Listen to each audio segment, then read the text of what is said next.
আমরা এখন এসেছি পবিত্র তায়েব ভূমিতে, যে তায়েব ভূমিতে রসুল পাক সাল্লাল্লাহু আলাইহি সাল্লাম শিশু অবস্থায় এসেছিলেন এবং যে তায়েব ভূমিতে নবী মোহাম্মদ সাল্লাল্লাহু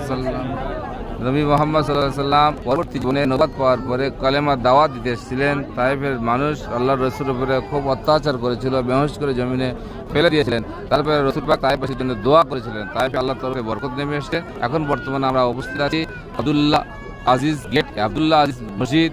আমরা এখানে অজু করে নামাজ পড়ব। সত্যি আজকে আনন্দের বিষয়, খুশির বিষয় যে যে আমার ভাই আক্তার ভাই তার সহযোগিতায় এখান থেকে যে এত মানুষ বাংলাদেশের জমি থেকে এই মক্কা মুআজ্জামা তায়েব ভূমিতে আসতে পেরেছি।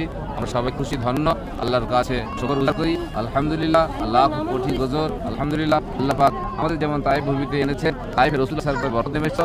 আল্লাহ যেন এই তায়েব ভূমিতে আসার জন্য আমাদের বাড়িতে, আমাদের হায়াতে যেন আল্লাহ দান করে আমিন। এবং আমাদের বংশ পরম্পরা সুলতানাদি প্রত্যেক আশা তৌফিক দান করুন।